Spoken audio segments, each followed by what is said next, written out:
Bonjour tout le monde. Merci d'être ici. Je suis accompagné aujourd'hui de la vice-première ministre Freeland et des ministres Joly et Anand. On est ici aujourd'hui pour parler de la situation en Ukraine. L'attaque injustifiable de la Russie contre l'Ukraine est inacceptable. This morning, Ukrainians woke up to the brutal, terrifying reality of war. President Putin has launched a horrific, unprovoked attack on their country, a sovereign nation, including missile strikes in their capital, Kiev. He has needlessly put the lives of innocent people at risk, violated Russia's international treaties, and launched the greatest threat to European stability since World War II. Canada is unequivocal in our condemnation of Russia's unprovoked and unjustified attack on the sovereign, democratic state of Ukraine. President Putin's brazen disregard for international law, democracy, and human life are a massive threat to security and peace around the world. I just spoke a few minutes ago with President Zelensky. I told him that we are announcing strong action today and continue to stand with him and with the Ukrainian people. Earlier this morning, I met with G7 partners to coordinate our response.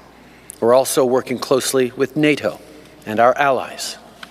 Together, we have made clear that Russian violence, aggression, and violation of international law will not go unpunished. We stand united and steadfast in our support of Ukraine's sovereignty, and we stand in solidarity with the Ukrainian people's right to decide their own future in a free and democratic state. Mardi, après la reconnaissance par le président Poutine des soi-disant États indépendants de Donetsk et Luhansk, le Canada a annoncé une première série de sanctions concertées. Les sanctions du Canada ciblent les responsables des actions illégales de la Russie, ainsi que 2 banques russes soutenues par l'État. De plus, on interdit aux Canadiens de faire des achats de la dette souveraine russe. Et il sera interdit de participer à toute transaction financière avec les soi-disant États indépendants de Donetsk et de Luhansk. On a également annoncé le déploiement de jusqu'à 460 membres supplémentaires des forces armées canadiennes pour soutenir l'OTAN sous l'opération Réassurance afin de favoriser la paix et la sécurité en Europe. Today, in light of Russia's reckless and dangerous military strike, we are imposing further severe sanctions. These sanctions will target 58 individuals and entities, including members of the Russian elite and their family members, as well as the Wagner Group and major Russian banks, among others. We will also sanction members of the Russian Security Council, including the Defense Minister, the Finance Minister, and the Justice Minister. In addition, effective immediately, we are ceasing all export permits for Russia and canceling existing permits. These sanctions are wide-reaching. They will impose severe costs on complicit Russian elites, and they will limit President Putin's ability to continue funding this unjustified invasion. Aujourd'hui, suite à la frappe militaire irresponsable et dangereuse de la Russie, on impose d'autres sanctions sévères. Ces sanctions ont une grande portée. Elles vont entraîner de grands coups aux élites russes ayant des liens de complicité et elles vont limiter la capacité du président Poutine à continuer de financer cette invasion injustifiée. Je veux être clair, l'attaque de la Russie contre l'Ukraine est aussi une attaque contre la démocratie, la loi internationale et la liberté. Make no mistake, Russia's attack on Ukraine is also an attack on democracy, on international law, on human rights, and on freedom. Russia's actions stand in direct opposition to the democratic principles that generations of Canadians have fought to protect. Democracies and democratic leaders everywhere must come together to defend these principles and stand firmly against authoritarianism. Russia must immediately cease all hostile actions against Ukraine and withdraw all military and proxy forces from the country.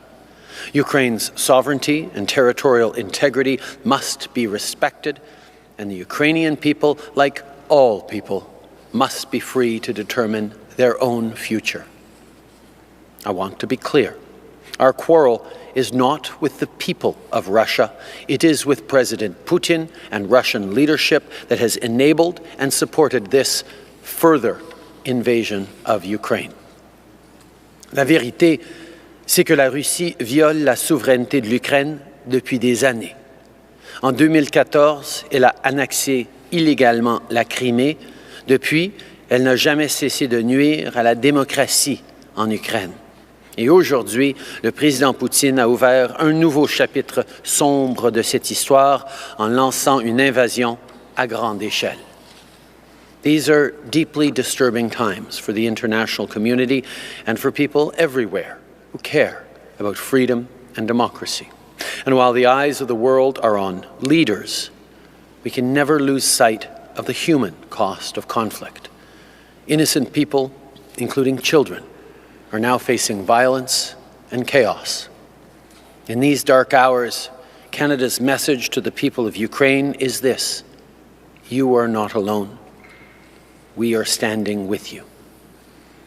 To Canadians and permanent residents in Ukraine, your safety and security are now our top priority. We also want to make sure that you can get to safety. We've arranged for safe passage for you and your families at the land borders with Poland, Slovakia, Hungary, Romania, and Moldova.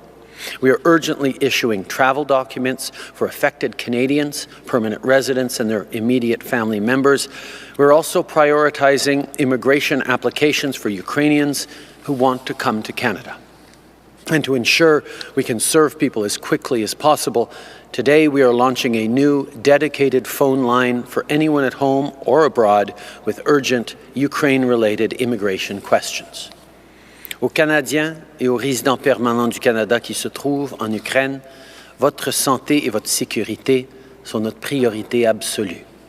On a pris des mesures pour que vous et votre famille puissiez traverser en toute sécurité les frontières avec la Pologne, la Slovaquie, la Hongrie, la Roumanie et la Moldavie. On délivre de toute urgence des documents de voyage aux Canadiens et aux résidents permanents touchés, ainsi qu'aux membres de leur famille immédiate. On traite aussi en priorité les demandes d'immigration provenant d'Ukrainiens qui souhaitent venir au Canada.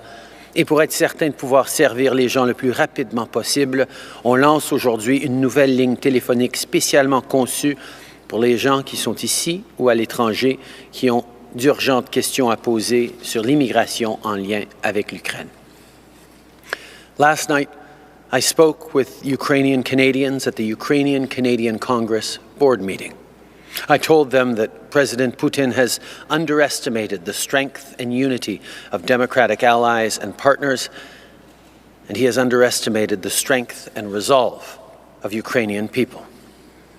These are traits of Ukrainian Canadians, too. You have helped build this country. You are proud of your culture and your heritage, and you don't back down. Well, neither will Canada. Our support for Ukraine, for democracy, and for human rights remains unwavering.